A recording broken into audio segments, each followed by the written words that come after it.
let's get started, bro. Sure. So we're here with Austin Fuller today. Let's freaking go. So you were born, and then what happened? So, man, so I was born in Tampa, Florida, actually. Oh, okay. So I live kind of near where I was born, I guess. But, so I was born, we ended up moving to Fort Campbell, Kentucky.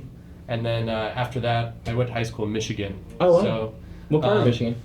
A little place called Muskegon. Oh, I know Muskegon, dude. Muskegon. You know Muskegon? Bro, we have real estate You're like investments one of in like 3 Muskegon. or 4 people in the world that I've ever met that knows Muskegon. Well, we're investing there. It's being Okay, gentrified right now. It is. So, I mean, partially. So, for a while, it was like not. It was doing the opposite. What do you call the opposite of gentrified? Decaying. So, there's that. It is a. So, I mean, the story about Muskegon, historically, lumber town. Oh, okay. I don't know if anyone's checked recently. Lumber, not a huge industry Yeah. in the United States anymore. I mean, they're building houses and stuff. I had a massive paper mill there Oh, for a okay. long time that shut down while I lived there. Same thing, that's big power plant, coal burning power plant, and big container ships come and burn coal. Shut that down. So I was like, what's going on? Like, all of the big It's industry, decaying. Yeah, it's like there are no jobs here. All of the industry is leaving. But yeah, I mean, I think there's some great things about Muskegon, right? Like you have a beachfront, like a sandy, nice beach. Instead of salt water, it's fresh water, so you don't have to worry about your boat like getting eaten up if you're into boating and have one. So there's lots of cool stuff. It's a really cool town. They have Michigan's Adventure, which is owned by the same place that runs Cedar Point, which is like a baby Cedar Point. It's really cool. Way cheaper. Yeah, lots of things to love about Muskegon, but yeah, that was kind of the story there. So you went to high school there? I went to high school there, yeah. Grew up from like what age to what age? Oh man, in Muskegon. Yeah, so it was like, I think I got there like 6th or 7th grade maybe, or I don't even remember. Probably like, oh, well, no. I remember because 9/11 happened while I was in Muskegon. Oh, dude. So I got there 4th grade. But I tell people, hey, I go to high school in Michigan. I kind of claim it. That's where I'm from. If people ask, okay, where are you from? I don't tell them. I'm from Florida, Kentucky, and Michigan. It's like, I'm from Michigan. That's funny. So you were there 9/11 all the way to high school. Any what's it called? Memorable, like any adversity, anything happened? Oh yeah, Just tons normal? of stuff. So my freshman year, I was 5'2", 120 pounds. No way, you're a pretty tall dude. I'm 6'2.5" now, if you want to count. Like rounding up, 62.5. Let's go. So yeah, 62.5 is what I finally capped out at. Yeah, but I was a tiny Freshman? person. Yeah, as a freshman, and I decided I wanted to play football. No way. Yeah, and I kid you not, like there were so many people that were excited that I was playing football. Like to hit you? Exactly. They're like, dude, I could definitely hit this guy. Oh, I wanna. No, I was picked up and thrown. No. Yeah, that was my. I remember my first day in pads. I remember that. First day in pads, and like, oh man, and everyone's like, oh, I can't wait to hit you. Not everyone, but there were a couple of like big guys that were like, I can't wait to hit you. I'm literally gonna throw you. Oh, and no. like we lined up on the offensive line, and I was playing defensive line. Oh, dude. And they're like, yeah, I mean, that was my job, was to, on defensive line, was to like jam up gaps and go make tackles, right? At least on the scout beat. I wasn't starting. I was so tiny, freshman. But yeah, I remember like the sophomores were so much bigger. I felt like they were seniors, and yeah, they. I first snap, that guy got up under my shoulder pads and like literally like rolled his hips and threw me. No way! At least you were padded up. Flat like onto my back, like just whiplash to the ground. And I was like, oh. Oh, you're like, I changed my mind about football.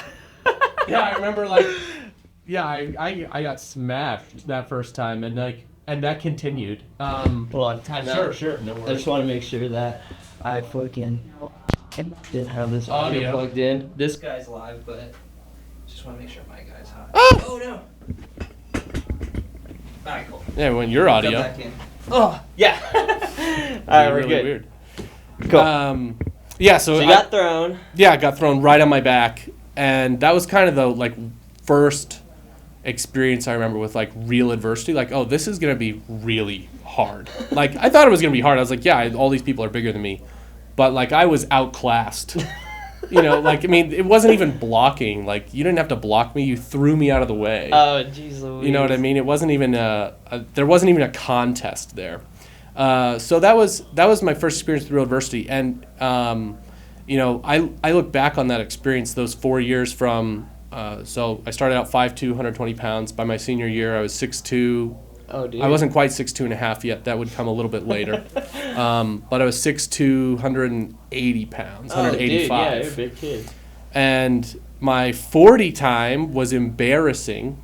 My 40 time my freshman year was like, I don't know, 5'6" or something. I can't remember. It was really bad. It was like terrible. Oh, no. 5'6", 5'8". It's like I'd never run before. And look, and this is what happens. 4 years of weight training, like 3 times a week, to 3 to 5 times a week, depending on the season, and joining track to like learn how to run, and also like your stride growing immensely. My stride.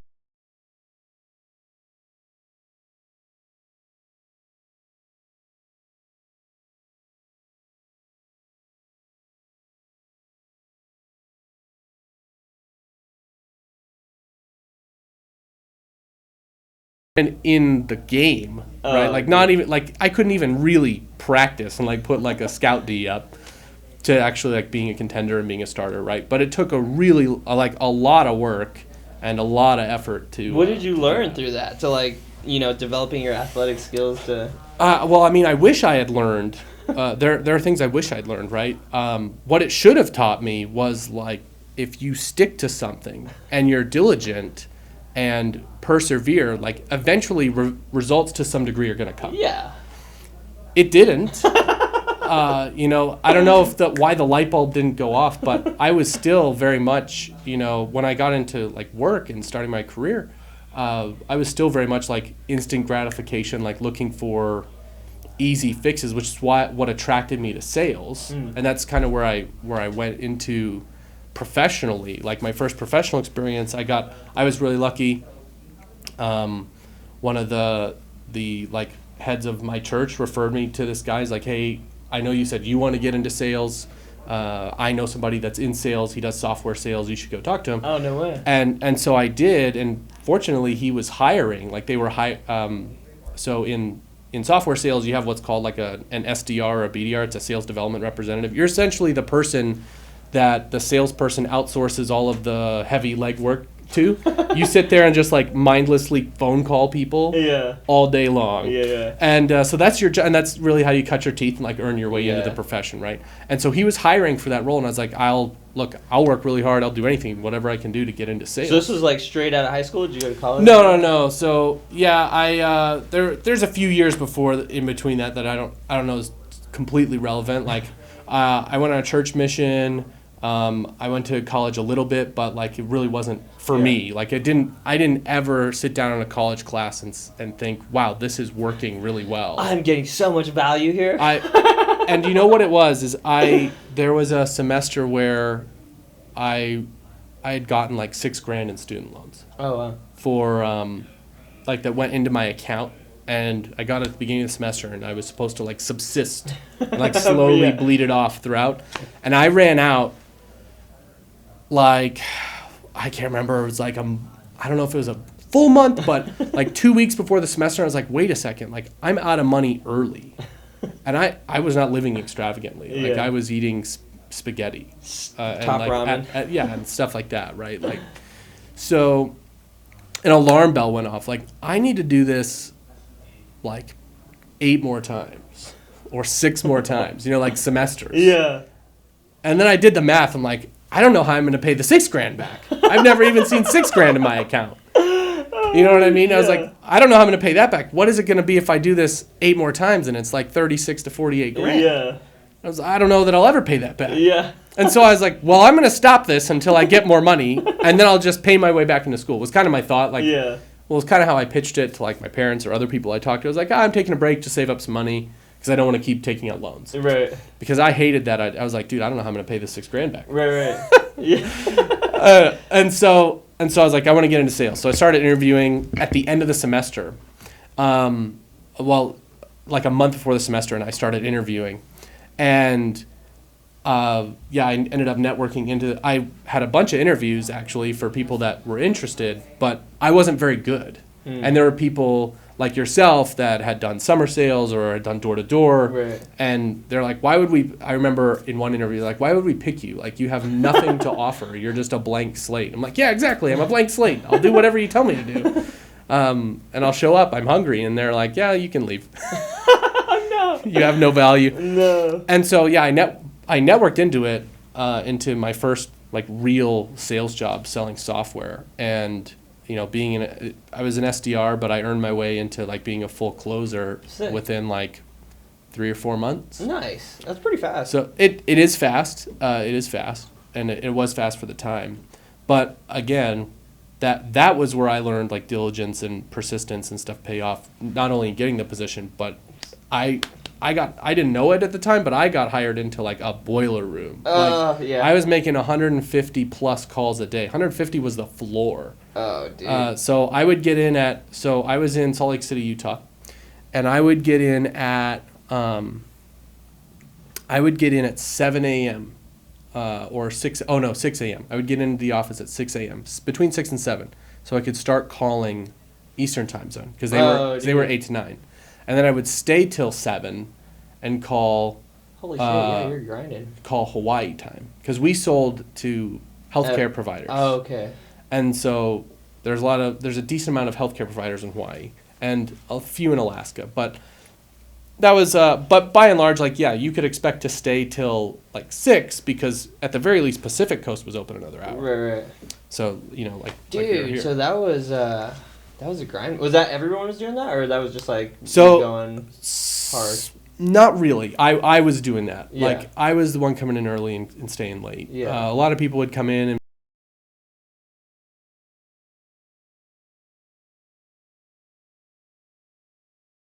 is you can Right. get whatever you want out of it as long as you're hitting your number. Right. In general, there are Right. some managers that like to micromanage and stuff, but like, Yeah, I love sales too. I mean, I didn't learn sales until I started doing solar, and then I was like, whoa, I could sell my services, and then implemented like the sales like strategies and stuff I learned. But I tell anyone, like, yeah, if I went like bankrupt today, I would just jump right into sales, make some money, and start over again. You know, it's just like the only vehicle I feel like that gives you that like time flexibility, earning flexibility, and yeah, just hit your numbers, do your thing, and get in, get out, you know? yeah, and it's also a good, you know, like security blanket. Like, no matter what happens, there will probably be, although generative AI might change that, I don't know.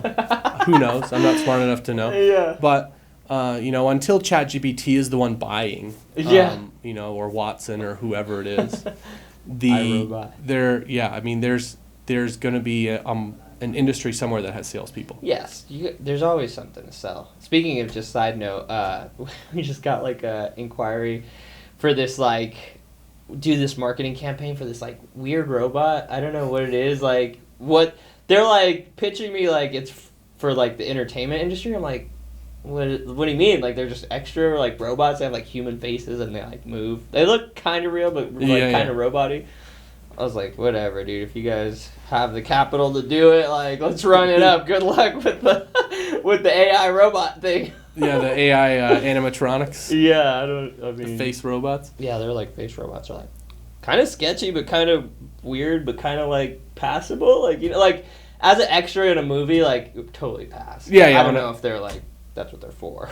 Yeah, interesting. I don't know. So, anyway, back to start sales. You get some momentum. Yeah, I get into sales, and so once I'm into software sales, I'm like, wow, I don't know that I need to go back to school, and I could probably make a profession out of this after my first year in, and that's exciting. Yeah. Because I go, you know, the average at the time, I think the stat being rolled around was like, yeah, the average bachelor degree graduate makes $43,000 or $45,000, whatever it was. Yeah.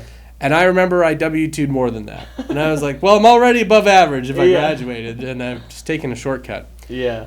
So, yeah, I mean, and then I got into, after doing sales for a little while, like, I got into marketing. I made the transition there. Again, more networking. And marketing is interesting because as I was selling, I felt like... and I had figured out how to do pretty well as a salesperson. Like, I was a top performer some months, and and quarters and things like that, and could go to President's Club. But for me, I was figuring out, like, if you want to have the pipeline flowing, like there's two ways to do it, right? You do a ton of activity, like tons of calls, tons of emails, prospect, right. And then your pipe's so full you can't prospect anymore. Right. And so then you filter it out, you close some stuff, you lose some stuff, et cetera, and then you go back, it's kind of this up and down. And I had kind of figured out some ways so one, like segmentation was something I wasn't taught, but was really obvious to me. Like, I need to segment out audiences. So, like, for example, multi-location surgery centers were way more lucrative for us because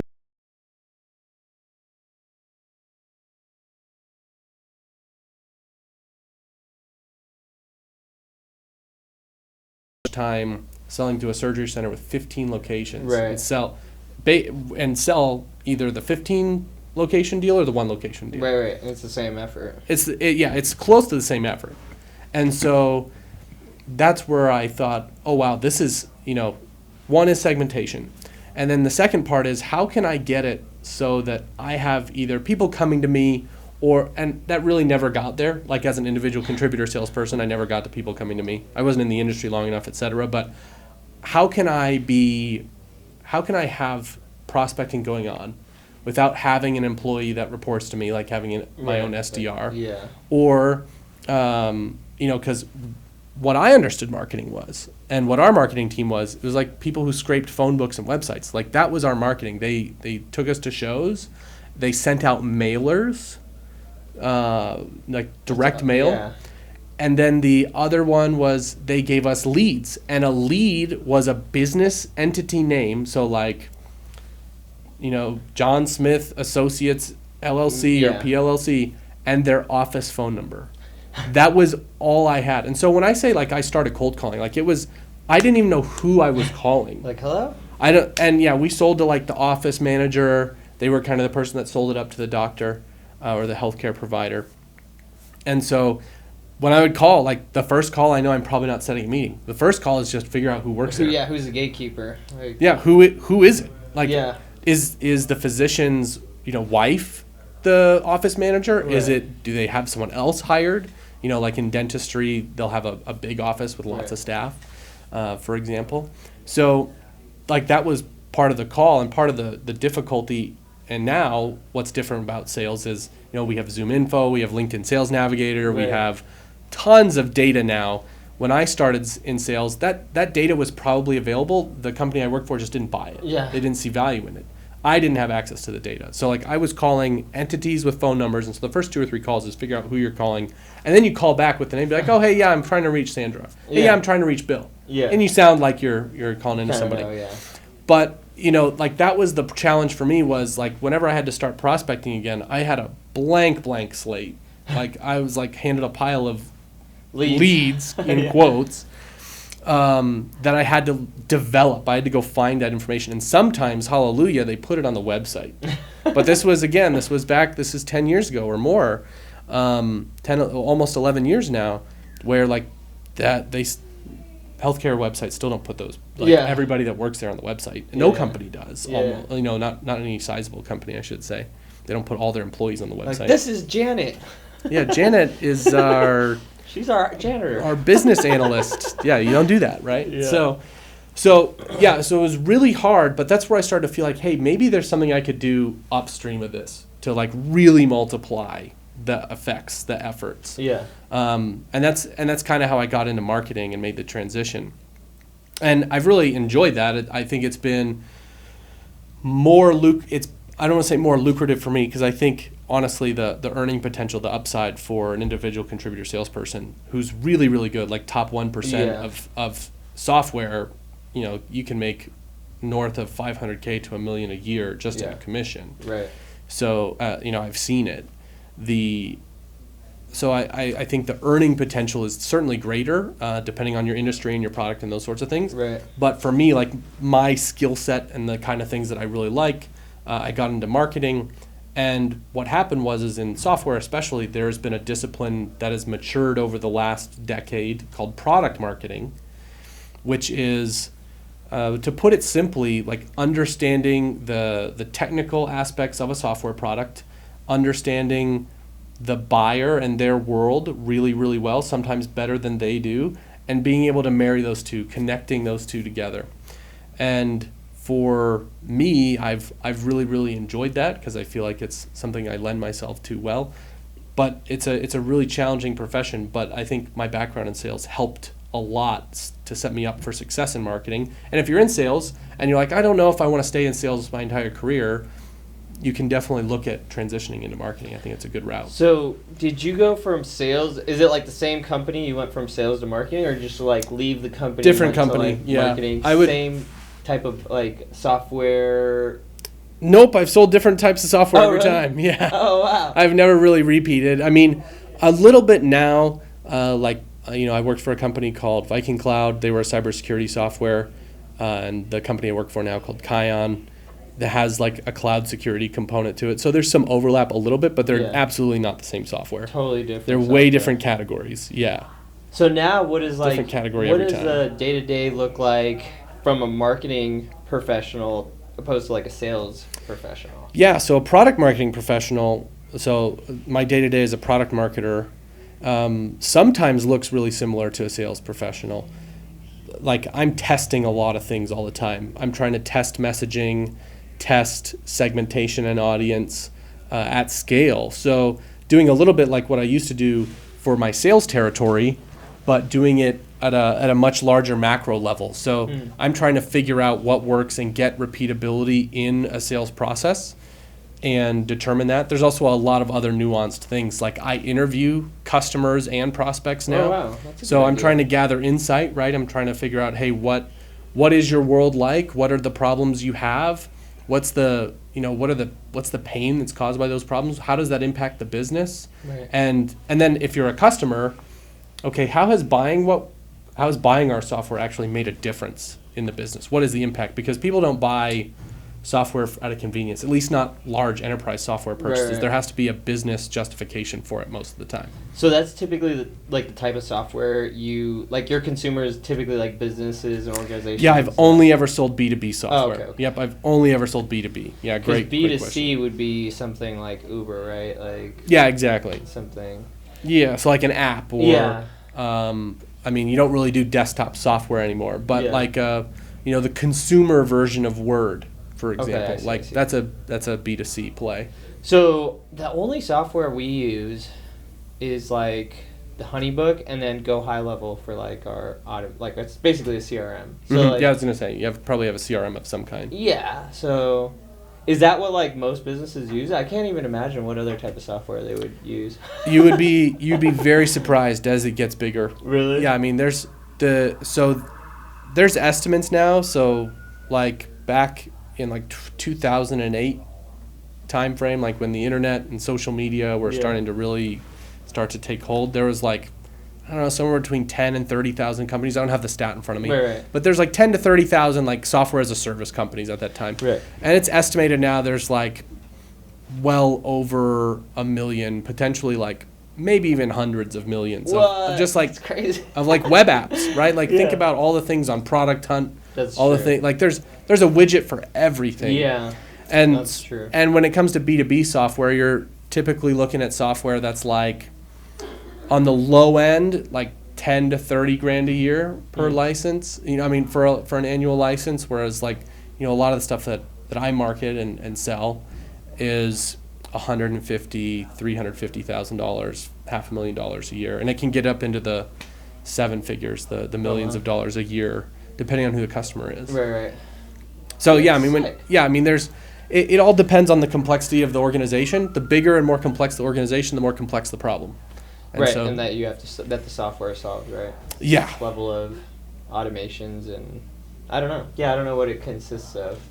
Yeah, you'd be surprised. There's tons of things like, and I'll just throw out categories. Like there are, so like something Viking Cloud. One of the things we sold was an EDR, endpoint detection and response, and all it did was like monitor your endpoints for ransomware and other attacks in real time using Oh, AI. wow. Which, Sick. so as a consumer, do you care about ransomware attacks, thwarting ransomware attacks in real time? No, it's not a very valuable problem to you. Right. But for, I don't know, the Colonial Pipeline, that got ransomware attacked and got shut down, or Yeah. like other really sensitive things, businesses that make a lot of money, that are Right. things that are mission critical, Right. that cost a lot of money if those go down, or if they, were. Like the government? Do you have government contracts? At Kion, yeah. At Kion, Yeah. we do have the federal government. It's one of our customers. Yeah. That's We have fucking we have a variety of agencies actually. That's one of our core businesses is selling software to the federal government, and I then there imagine. on the other side is selling to private sector, commercial Okay. enterprises. So like Verizon and Indeed are like Yeah. our commercial customers, for example. They have the most sensitive information. The government has tons. There's a lot of rules and regulations around the government, and that's partially one of the things that drives the price up of software to the government is that there are a lot of requirements and Yeah. regulations that vendors have to comply with. Right. And it's a complicated and nuanced process to Let's do freaking business go. with the government. Yeah, but it's great. The government buys software just like other companies do. Let's go. So what are you stoked about going into the future? Like, I don't know, 90 days, 5 years? Yeah, in between? I'm really stoked right now about right now there's never been a better time to be a product marketer, like to be in my profession. Before there's been some shifts. So in the economy in general, in business, the cost to acquire a customer is going up. Yeah. Well, I mean, it's election year too. So. Well, I'm just talking about Right. from 22 Yeah. to now. The cost to acquire customers is going up, specifically in B2B SaaS, but we're also seeing it in B2C e-commerce. In business to consumer, Right. especially with direct to consumer e-commerce brands. So, and the thing that's happened is that from like 2015 to like 2019, call it, customers were really cheap to acquire. Ad costs were much lower. Yeah. You could essentially run paid ads ad nauseum and not have to worry if your first time customer came back and did repeat business with you as a direct to consumer brand. I'm not saying that that's not a good strategy, Right. but there were direct to consumer brands that got away with it. Right. That they're like, yeah, it's so cheap to acquire customers. It doesn't matter if they come back. We're just Yeah. going to buy more. We'll just spend more ads and get more customers. Right. And the business would make money. Because the cost to acquire customers has gotten so high, that model doesn't work anymore. Like you need to have a really good upsell and cross-sell model. You need to understand the customer journey on the front end Right. to know how to acquire customers at the lowest possible cost. Right. And the same thing's happening in B2B software, where the cost to acquire customers, so the CAC, customer Right. acquisition cost, CAC, has exponentially increased. CAC payback, so how long it takes for the business to actually make the money it spends to acquire a customer back, has gone from about 12 to 18 months to 36 to 48 months. So Whoa. if you spend money as a software company, you go spend $10,000 to go get a customer or to go get customers, you won't see that $10,000 back for 4 years. Potentially. Right. That's the worst case scenario right now. That's wild. Yeah, that's not a good return. What do you think? What's like the cause of that, or like why has that been the case? Inflation, or like? Oh no. So I think it's a lot of things. One, there's a couple things. One, there's never been more software companies than there have So been now. commoditized. So competition and commoditization of categories is Right. absolute. Like it is becoming very difficult to differentiate and justify your price and value. So prices are going down. Oh, dude, it's a race to the bottom. A little bit. I don't know if that's happening a ton, but I think that's part of it. Yeah. I think for buyers, it's hard for them to. I think there is differentiation. It's harder to tell where it is now.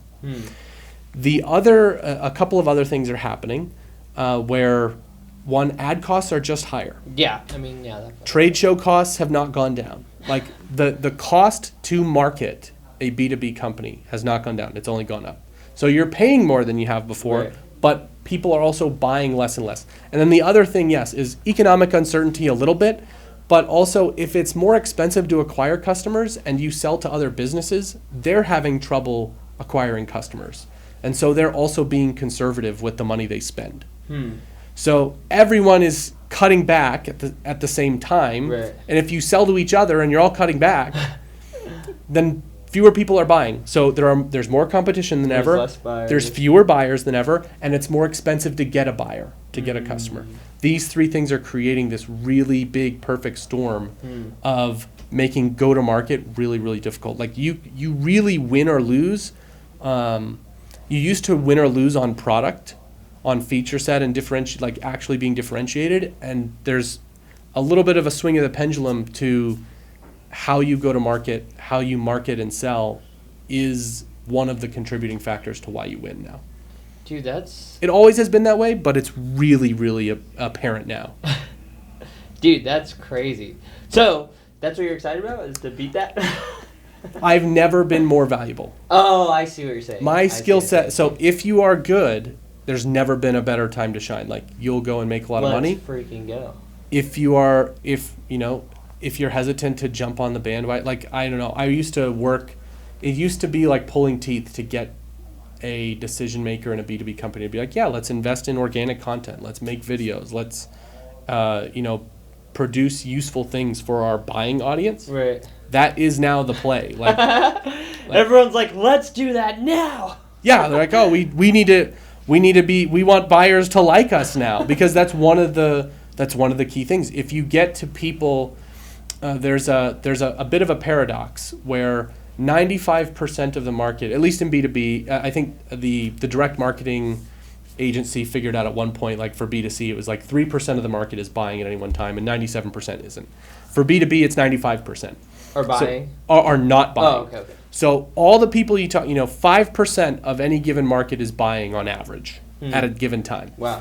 Most B2B spends all their money fighting over that 5% and not over the 95%. What we're learning and what smart companies are figuring out is if you just market to the 95% and you get on the short list, you stay in their mind, like you stay top of mind, you are the useful resource, you're the contributor to their communities, you've delivered value and added to them in ways before they've had the problem that you solve with your software, those people will buy at a much faster rate and higher rate than somebody just like run a paid Google search ad to. It's like, oh wow, first Google search, that's my answer. And then there's another wrinkle to this, is that generative AI is disrupting search marketing, right? Like you see, if you haven't done a Google search in a little while, you might not recognize it, but when you search something, sometimes Gemini just summarizes it and gives you the answer. Oh, really? Mm-hmm. No way, I have not done that yet. All right, not a big Googler, that's okay.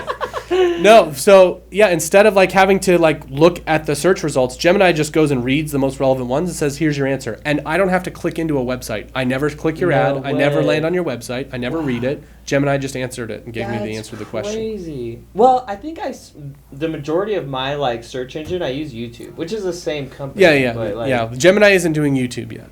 So, YouTube likes watching because YouTube wants you to watch because they're selling ads. Like their product is ads, so they want you to watch.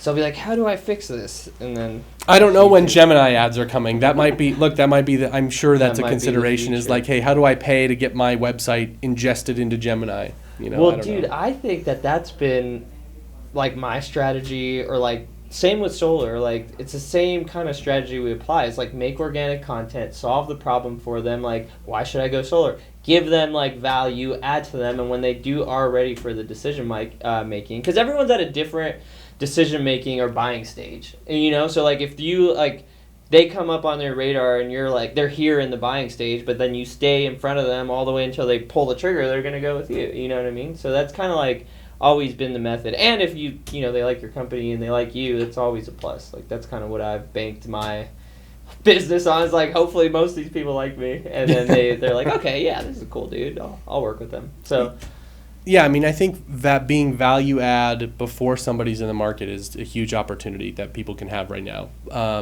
whether you're B2C or B2B. Now, B2C a little harder, but definitely in B2B. Well, dude, so you have kids, yeah? Yes. So I have only one daughter. She's like 2.5, or well, she's almost 3. But I'm like trying to teach her because she just like demands stuff now, like remote control. And I'm like, if you want something, you should add value to someone. How about give mommy a compliment? Like, you look nice. can I have the remote control? Like, so if you always add value before you ask for anything, like, more 9 times out of 10, you're going to get, like, it more in your favor. So I'm trying to, like, teach her as a youngster. Yeah, what's interesting is, so I have a 2-year-old as well, 2-year-old daughter. That's my youngest kid. And she is our most polite. No way!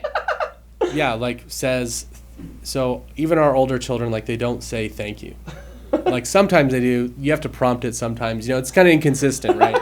Sometimes they're really grateful and they just say it. And other times you have to prompt them or they don't say it at all. But she, from the day one, like, has always said thank you. And I don't know what it is, what we did right with her. But she's just a more grateful person. And I am always happier to help her than, like, my other 2 kids who are just like, I want food. And then I give them food, and they're like, "All right, well, all right. anyways. Why are you standing there? Why are you here? Get out of my face. You can go. I'm trying to eat." It's so Meanwhile, when I give it to my daughter, she's like, "Thank you, Daddy." And I'm like, "You're so welcome. Whatever you need. Do you want ice cream?" So I think there's something to that, but I think the big, like, reckoning, like, call of reckoning is that a lot of people have ignored what we've really done in B2B go-to-market historically is we've fought over, like I said, the 5% that are in market. And then the challenge is we're like, yeah, it's hard because it's so competitive. Because all you're doing is, like, yeah, you're putting a Google ad there, you're trying to jump in bottom of funnel, like, someone's probably already aware of the problem. Right. They don't know who you are. There's like, hey, we're going to put you in a spreadsheet, compare you to 3 or 4 other vendors, and we'll pick the best one. Mm-hmm. Or we'll pick the one that we knew the longest. Right. And so now there's kind of this understanding, oh, hey, it's actually cheaper to invest. Instead of just throwing money away at people that don't want to buy, right, we could invest in building relationships and building goodwill with people before they have the problem. And that's going to ROI a lot faster. Dude, so what I would do, I do this with, like, our solar, because solar, it's like everyone's in competition with themselves. Like, everyone's trying to recruit teams, do this or that. But you could infiltrate, like, the company you're trying to target. So, like, let's say you're trying to target a customer. Like, what I would do is go to, like, that company's, I don't know if they have social media or, like, where, like, their information, maybe LinkedIn, right? And then, like, follow all the people that work at the company, and then, like, engage with all their posts and, like, comment on their stuff. So while you're putting out the organic content that's solving the issue for that company, and then do that for every single, like, company you target. It's like, go in, infiltrate, like, follow everybody, like everyone, and then, so that's how I built markets in the solar space. I don't know, could be a good idea. No, it's a great idea, yeah. So there's a whole discipline around it. There's even software that helps you do that. No way! There's a whole category for that. Yeah, people call it social selling is the category. But yeah, there's a whole, like, discipline of skill set behind that. It's cool that you did it without knowing what that was. But yeah, I had no idea. That's just hustle and grit right there. Just infiltration. Just raw skill. I'm going to go infiltrate a company and take over their brains with engagement. But literally. So that's part of, like, social selling is one thing. Another trend that's happening is something that's called, like, founder-led content. Dude, I've been hearing a lot about that. So one of the best ways that you can market your B2B company right now on LinkedIn is having the founder or an executive or other social, other subject matter expert. Yeah, I mean, you essentially, and the more people that do it, the better. Okay, I see. But it's very typically the founder, and they are, like, they're putting out content that so some people are taking a strategy of, like, just documenting what they're doing to grow their company and how their company's doing. Yeah. And that content performs really well, but mainly because people like to read the stories. Again, does our target customer base of, like, cloud architects want to read stories of founders? Maybe not. Right. But, would they read stuff that our founder has to say about the cloud, about the reason we started the company, about some of the problems we solve? Yes. I mean, that stuff is relevant. And if we had, the CEO doing it, if we had maybe the VP of marketing, but, you have to look at your company and look at your executive team, look who you have in your company at all, like, who's in there, what's their expertise, because it doesn't make sense necessarily for me to do it because I'm not connected with a bunch of cloud architects on LinkedIn. Right. I don't have a bunch of cloud architect followers. Right, it's like that market. I have a bunch of salespeople and marketing people. Yeah. Which they won't care about cloud architecture. So you do have to do that. Whereas like the CEO, the founder, like he came from that background, he came from that world, so he does have people in his network there.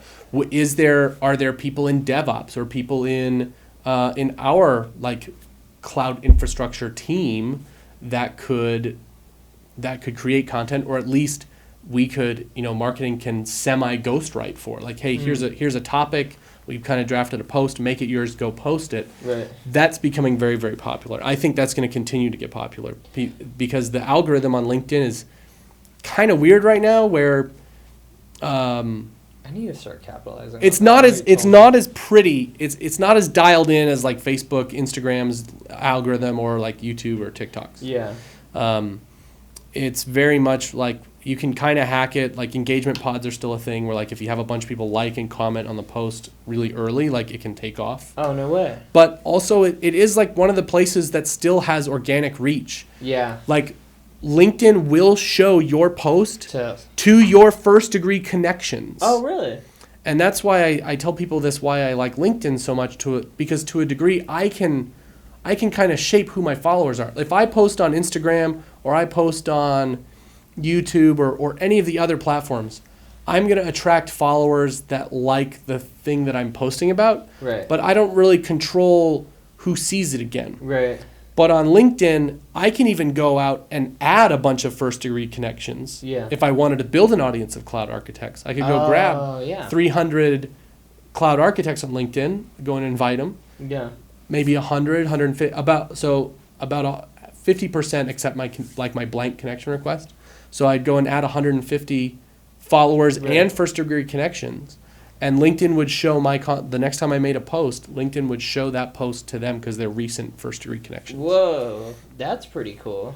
So that's the only platform I know that you can do that. Yeah, dude, that's freaking. I don't know who I would target through LinkedIn. I guess like I've always tried to target.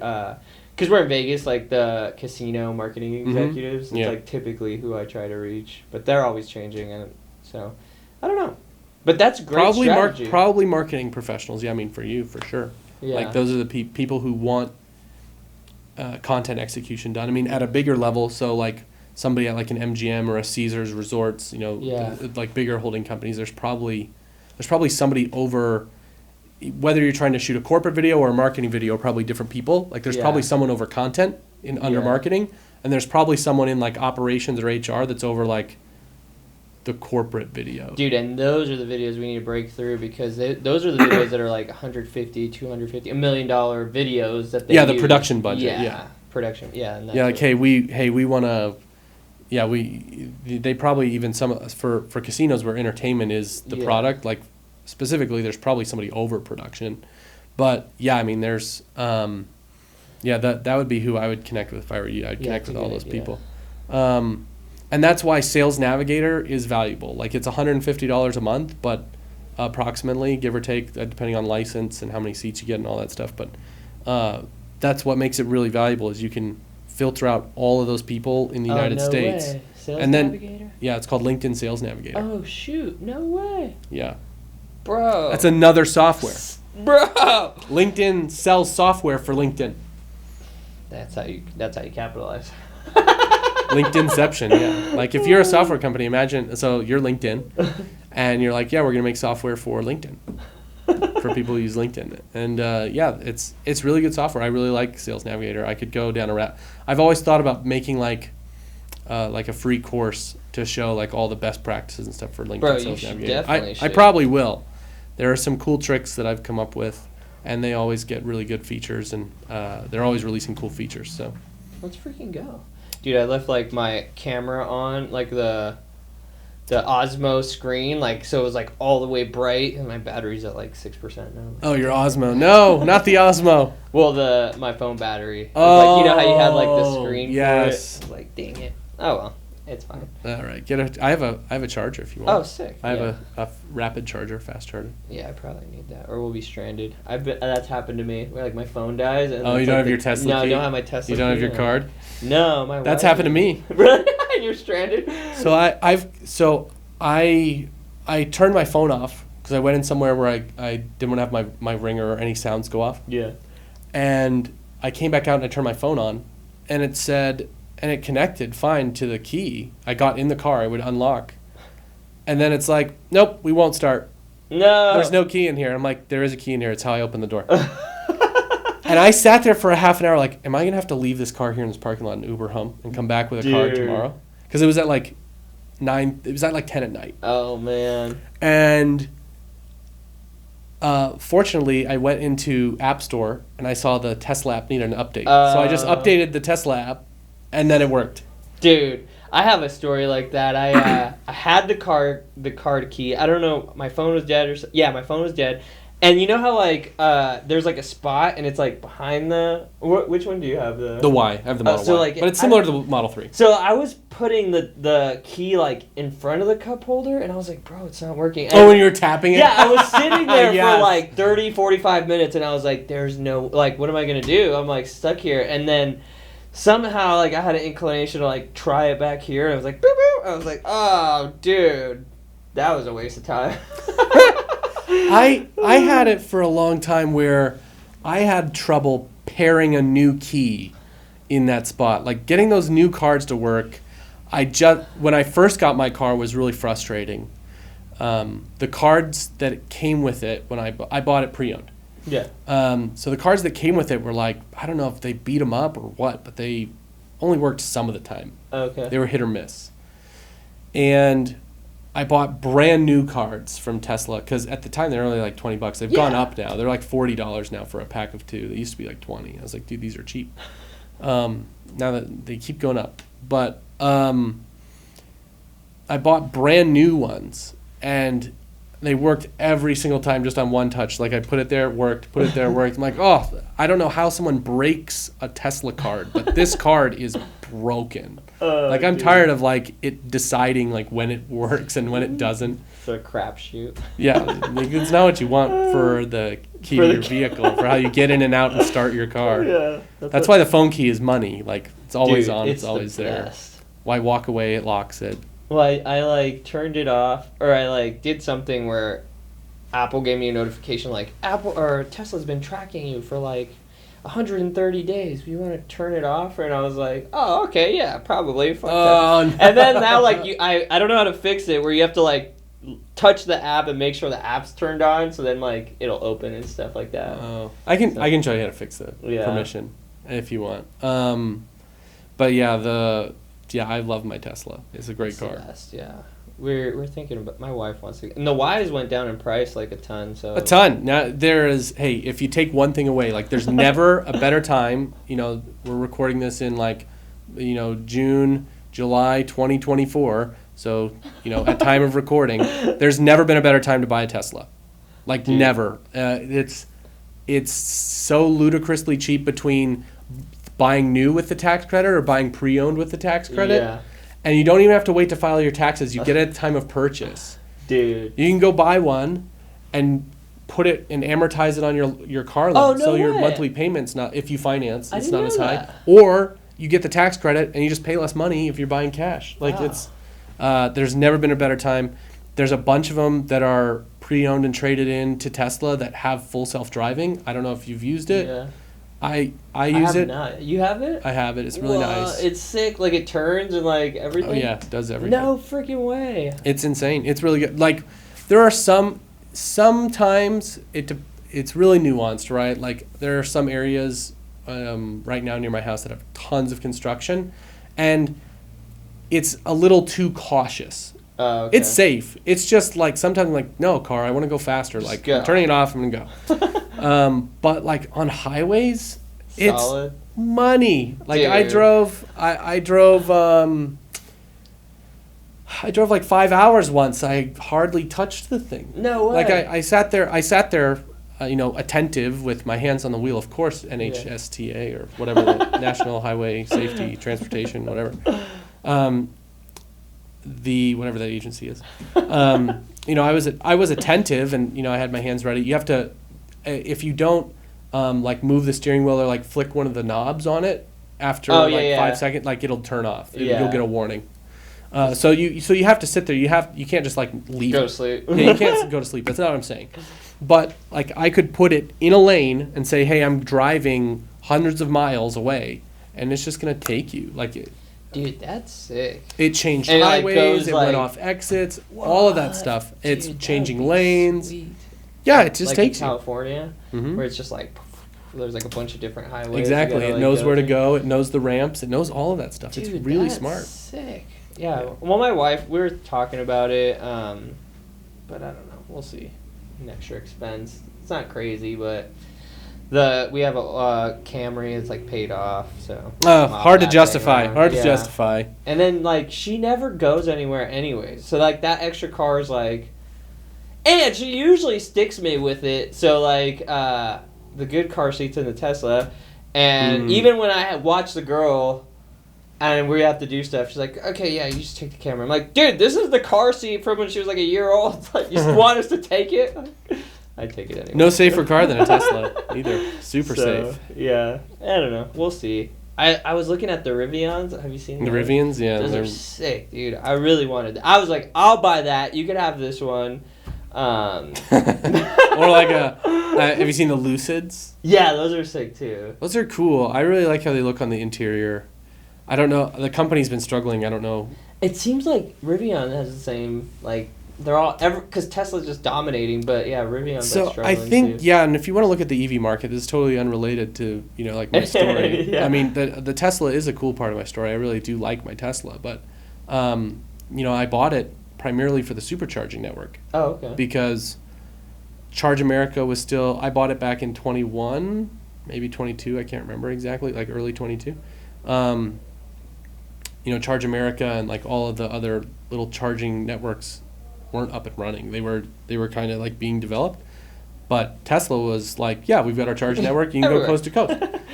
And that's what I thought is like, hey, this is the best well, it's like if I have a car, like, what if these other networks never mature?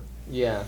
And they haven't really, and that's why I think, automakers switched. Yeah. They made Tesla the standard, and now everybody's going to be able to connect. And my oasis of supercharging is going to be... I didn't know that. Yeah, so if you buy a Rivian... You could just plug into the Tesla network? Mm-hmm. Whoa, that's sick. Yeah, I don't know if that's live right now. I have seen it. I have seen it. I think you can. But I know that by, I think it's 2025 or 2026, don't quote me exactly when, that all EVs manufactured in the United States are going to have Tesla plugs, and they're all going to be able to work with the Tesla supercharging network. Dude, that's sick.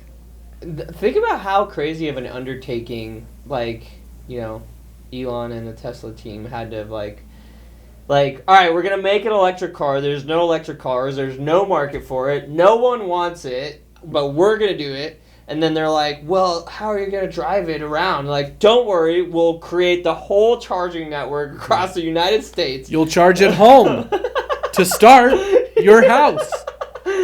Right? I mean, that was really kind of how it started, was like, you have to charge at your house. Yeah. Good luck if you need to charge not at your house. Yeah. Well, dude, that's the best part, too. It's like having the plug at home, because not going to the gas station, it's awesome. like you forget. I have to go to the gas station every once in a while because of Camry, but when I go there, I'm like, this is the armpit of America. Like, this is a terrible place to be. Like, this is where everyone has to go. Like, it sucks. And I usually buy chips and like a freaking... Oh, you spend extra money. Then you buy chips and like a freaking energy drink, and that's terrible for your health, and you're spending the extra like $10 for no reason. So it's like, damn it. So anyways, yeah, charging at home is the best. Yeah, so the charging at home is the best, and people are always like, well, but your range isn't very far. And I go, but here's how you need to think about it. Imagine you had half a tank of gas, which most Americans like. Probably everybody. Most Americans have had half a tank of gas before. Don't act like you're not refilling at home. Some people are, very, very small minority. Or like 3/4 of a tank of gas, depending on your car and your consumption. And every night when you went to sleep, you drove it around, it went down. Yeah. When you came home, it filled back up to 3/4 of a tank again. Like, that's what it's like. They're like, how far could you go with that? And they're like, oh, I could go forever. Like, exactly. That's kind of the point. And yes, when you when you start to venture out and you're going to say, yeah, I'm going to drive for 4 or 5 hours, Yeah. you will need to stop, and you will need to stop more often Yeah. than a gas car. Yeah. And for a little bit longer. Like, yes, do I sit and charge for like 10 minutes, 15 minutes sometimes? Yep, sure do. Yeah. But that's okay. All the places that have superchargers are decent. Like, I've never been to a really bad one. Still. Yeah. And like where I'm at, so I'm in the East Coast and a little bit in the South, so we have Buc-ee's.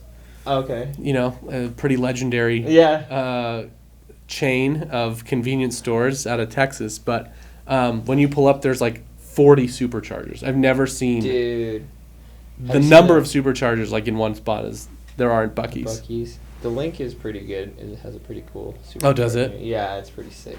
But where was I going with? I don't know. Teslas are awesome. I still like. It's you have. If I had the self-driving like capabilities like that, it's a trade-off that I always consider. It's like, okay, because whenever if I have to go to Utah, I have like 3 clients in Utah, or California, I have a couple clients in California. Like if I ever have to go, it's like about an extra 2 hours added to my trip. Like an hour on the way there, and then an hour extra on the way back.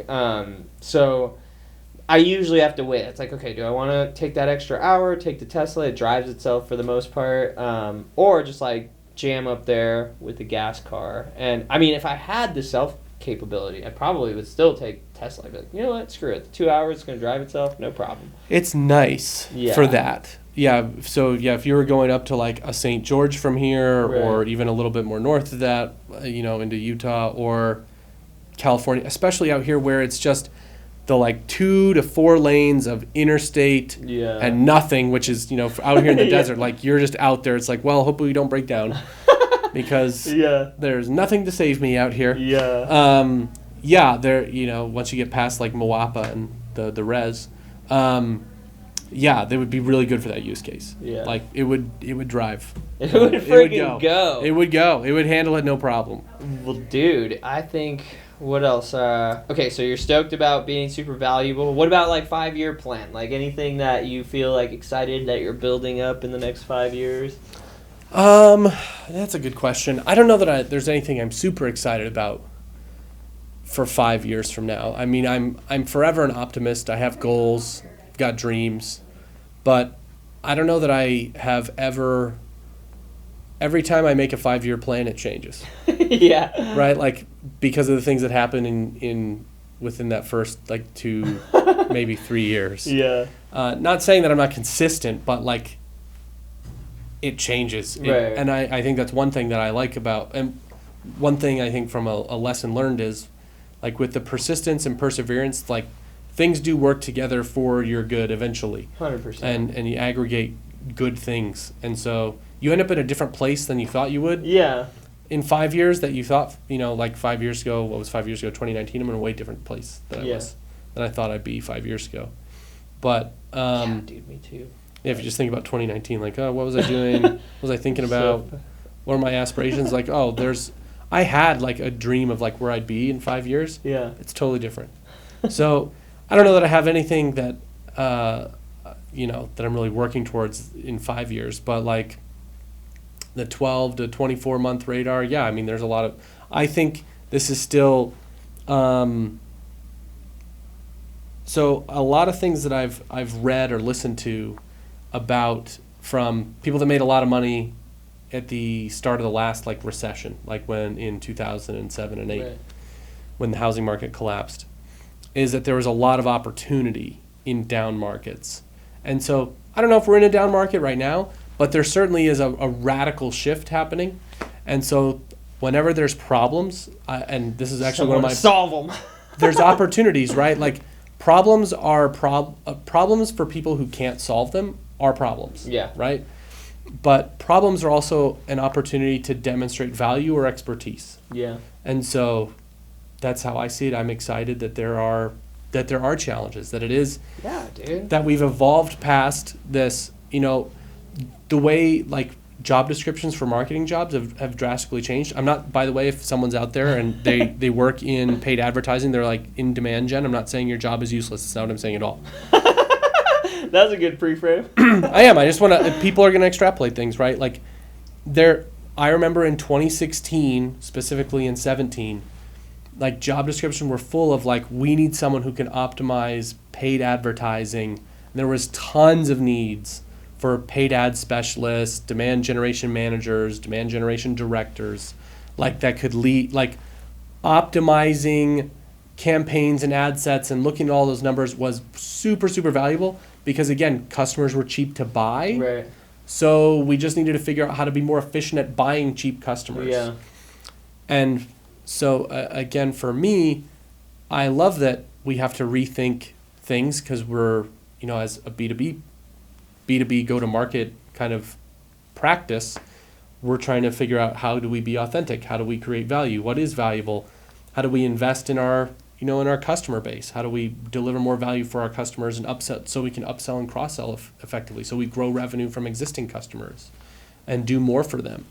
So I think I'm excited about the shift. I think it's going to mean business is healthier and better than it was, and it's being pushed in a good direction. And yeah, I think that there's always, when anything gets turbulent, you're right. It's just like the prime opportunity for opportunity. It's like, that's what you need to be focusing on. And I think that a lot of people get stuck in the comfort of the way that things used to be. And if you don't snap out of that, you could lose your ass. But if you're like, okay, I feel something coming, let me open my eyes and see where I could pivot or what I could do or how I could add value. And I think that's it. As long as you could solve a problem and add value, it doesn't matter what happens in the market. You'll always do all right. And so. Yeah, I mean, I think so when you talk about people being able to see something coming. So the people that saw something coming were the people that made short form videos 4 or 5 years ago. Right. And even 3 years ago. Right. And then the people that lose are the people that are really stubborn and go, no, we're not doing content. We're not doing short form video. We're not trying these things that are, it's obviously proven. Yeah. At this point, So yes, these guys do most of the heavy lifting. Yeah, these are your workhorses. Yeah. When you've got a customer, these are they. Yeah, these are them. These do the job. I know. This guy has the same. And the trip is that these two guys have almost the same sensor as the FX6. Mm-hmm. So, they do the freaking job. So I took this little guy, on a client shoot yesterday. And they're like, well, what is this? And I was like, it's a fucking camera. It's going to do good, all right? You worry about what the video looks like. That I do remember that a little bit. Is people would be like, this little camera? Yeah, this little thing? What is this this is a freaking good camera. It's the reason it's small is because it's mirrorless. I'm not going to go into the technology. Yeah, bro. But the big ones are actually worse. The ones that have big mirrors in them. That's old technology. Literally, so... It got the job done. They were stoked. They didn't even have any revisions. And typically they're like, oh, can you change this? Can you do that? And they were like, yeah, all right, cool. All right, I told you. Nice. So, dude, so you're in Vegas. What do you want to do? You want to party? Yeah. So there's a couple of things that I love to do in Vegas when I come here, which I'm coming here more and more. There's always great places to eat. I think people... The cuisine in Vegas is really slept on. I think people think of casinos, but it's an incredible food scene. You can get just about any type of food in the world here, and I'm not even talking about necessarily at casinos, certainly casinos. Right. But just all over Las Vegas has some incredible food. I love finding new places to eat in Chinatown. Bro. That and the service. So I think it's one of the food capitals of the world, and the service, customer service at restaurants is just unmatched. So anytime I go anywhere else in the world, there hasn't been anywhere else I've been where I've been impressed by the service, by the food, because it's not I've been to the whole world, but dude, never have I. And I was in the restaurant industry, so I was worked as a pastry cook and then pastry chef for 10 years almost. So from when I was 18 to 28, and so I'm pretty I see the operation, I see what's going on, and yeah, so. When I'm at other places in the world, I'm like, dude, what the... I'm just upset. I'm like, look at that server over there, fuck it off. Our waters aren't retapped. The food is, all right. So, I just tear apart. My wife's like, I try not to say much anymore because my wife hates it. So You need to become like a restaurant critic, like a traveling restaurant critic. Make a profile like about a it. whole account. You should. That could be fun. It could be good. Yeah, it could be good. Entertaining. Okay. When I was there was a point in my career where I was traveling like 5 days a week, Monday through Friday, That's a lot. for work, and one of the most popular series that I ever made by accident was. So I was staying. Our office building had a Westin attached to it, so I always stayed at that Westin, and that Westin had a restaurant in it, and I was like, for the next 30 days, I'm trying every menu item on this Westin, and it was back before short form video. I did it via stories. Oh wow. And by far, like, people came out of the woodwork that I was following / had followed me. I didn't have like an audience. But it was like people I hadn't talked to since high school were like, "What do you think about that shrimp scampi?" And I'm just like, first off, How are you? how are you doing? Nice to see you since never. And then I was like, man, people are really curious about this, like about my thoughts about every single item.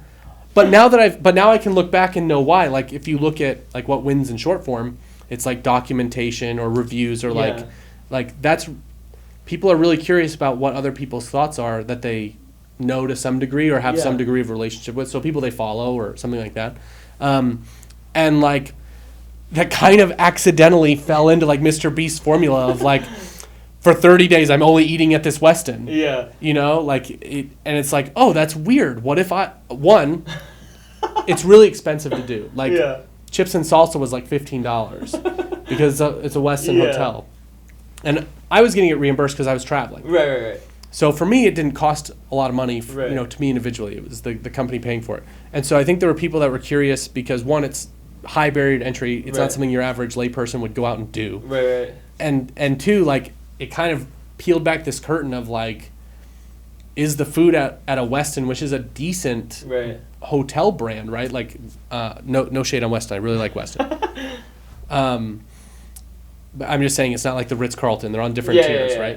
Which is a pretty good brand. Like, what is the food like there? So there's that initial curiosity. But I was just saying that, like, there's a lot of, I don't know if, the category is probably much more competitive now, but you could come at it from being an insider. Yeah.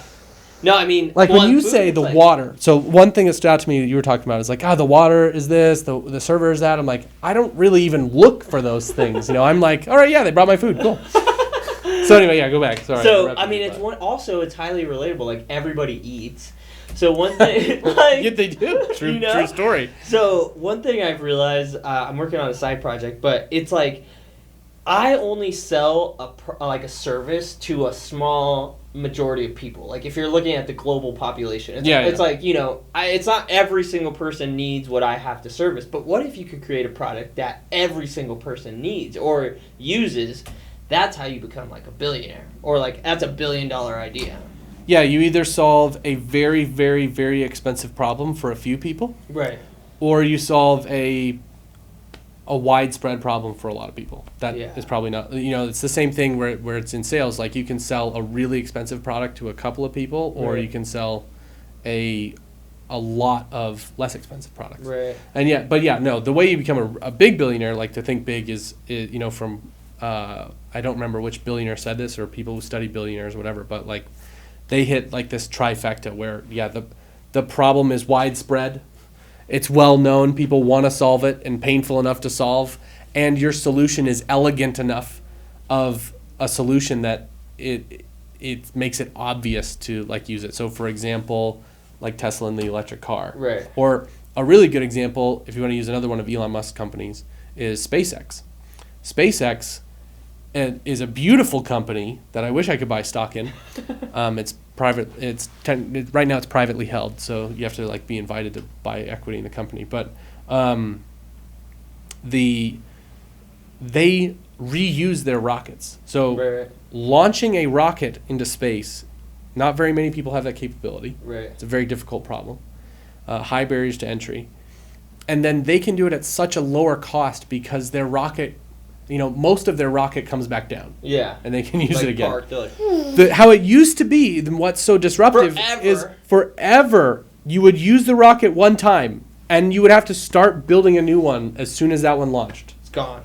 It's literally the cost of launch was, building the rocket and launching it. Like, you would never get that back. Like, you could salvage some pieces. Yeah. The space shuttle was somewhat reusable. Right. You basically, from what I understand, they basically had to rebuild it when they got on the ground and did all the maintenance to it. Like, they didn't have to rebuild it, but they overhauled a lot of things. Yeah, I mean, it took a long time to prep a shuttle for launch again after it'd been in a mission, but to have there's something so cool about having a rocket come back down and land. I've seen it. I've seen it in person. In real life? Uh-huh. What? I know, it is crazy. Like, the videos kind of look like they're like photoshops. Like, what? Or it's like, it looks like it's being played back in reverse in real time. I can't remember what they said. There was so like the actual math to launch a rocket from one point and then have it come back down and land on another. And so for a while, they actually just landed them on land down there in Florida at Cape Canaveral. But now they just land them on barges, robot barges, drone barges. They land them in the ocean. That's they landed crazy. on a drone barge. And then just like drone it back. Yeah, and they drone it back! And they got to a point, a payload fairing, so that's the part of the top of the rocket, like the satellite's in there. Yeah. And they were like, well, we're not reusing that part of the rocket. What do we do with it? Well, it just burns up the atmosphere or it falls back into the ocean. And, I don't know if it was Elon or somebody else, but they go, well, why don't we go get that and fish it out and reuse it? And of course, they're not going to go hire somebody to do it. They built a drone boat to go find it and fish it out of the ocean and bring it back. Holy shit. They named it Doug. Doug has a very specific job. He literally fishes for, payload fairings. Dude, that's crazy. But yeah, I mean, if you want to talk about that, like that's a really expensive problem for a growing number of people, but fairly small number of customers, right? Like that's a good example. Or, you go to like, I don't know, Microsoft, Amazon Prime. Dude, Microsoft was like, I was just talking with my wife about this. Like, they invented the, like, software, not like software, like, you could copy the same thing over and over and over again and sell it, where, like, it only cost you the one time to make the one thing, just, like, copy it. Like, prior to that, no one was selling, like, that wasn't a business model that was made before. I mean, I don't know the facts, but, they were able to do that. So I was like, what can we do that, like, is like that? You just build one thing and you just, like, copy and stamp it, and... You could build a software. I guess, yeah. I mean, so here's the play very frequently, and this is why, so software has never been more accessible and cheaper to build. That's also one of the reasons customer acquisition is up, is because it's never been easier to, it's still not, I'm not going to talk to you saying like it's super easy, but there's low code and no code tools where you could build a software without code. You could hire a firm, like you could hire an individual freelance developer, you could hire a team of developers, you could, what's a very frequent play is that a services business, kind of like yours, an agency, will build up a customer base and they'll find a need that customer base finds pretty consistently, and they'll build a software to solve that need to that audience, and that'll kind of incubate the software inside of the agency business. And then once it's built, they'll spin it out as its own company and then just sell it to that industry. Oh, wow. That, and tech adds a lot of value to, like, as far as, like, acquisition, if you're ever it's about, it's about somewhere, depending on your numbers, your industry, all that, there's a lot of variables, but yeah, it's typically 6 to 10 to 12x in valuation. 6 to 12x is a good range. Like, by having, like, proprietary software? By having software with recurring contractual revenue. Oh. The recurring revenue is like the subscription. Yeah. So, for example, I pay, what's a good example of a software subscription I have? I don't know, email. Netflix is a good example. Yeah. But just like this idea that with businesses, you typically have that revenue contractually for that year at least. Right. And that is more valuable than a month-to-month agreement. Right. So, yeah, they're insanely valuable if you wanted to sell it and have somebody acquire it. Then get you could build up a software company to 1 or 2 million in revenue, and you could potentially sell it for 5 to 12 million. Wow. Yeah. Depending on the audience, the market, the buyer, the upside. Like, there's a whole bunch of factors. I'm not an expert in business valuation, but I could safely say that's your range. Yeah. I mean, that's sick. Not that I'm, like, selling any businesses. Although we were considering selling the candle business. It's like, it's a good business, but off the record, this is not going to make it on the... Yeah, it'll be cut. That's okay. My wife just doesn't have the... Like, wants to be this, like founder and, like, this entrepreneur lady, and, like, she just wants to be, like, the characters that are marketed, but she doesn't have, like, the stamina to, like, withhold the pressure and, like, decision making and, like, you know, so it's a cool little business. It, you know, it does, I don't know, $60,000-$80,000 a year, but that's like nice, yeah. you know, and then there's a lot of inventory and product, and so it's not like that's not what it's like freaking netting or anything. But so I was like, and she's just always stressed out about it. I was like, let's just, you know what I mean, sell it as it is. I'm sure we could get, you know, $100,000 plus for it, and see, you know, you would exit it, you could keep that money, you know, I'll invest it into whatever your next opportunity you want to do or whatever. And especially you have a good brand and assets, dude, and things like that. Bro, it's a Jewish, like, so in the Jewish culture we reburn like Shabbat candles, yard site, and Hanukkah, and like it's such a big part of the culture. It's like, and they always burn it like weekly. So it's super niche. It's super like, the brand has been alive for like 6 or 7 years because it was her sister's business prior. We just acquired it in the last like 2 years.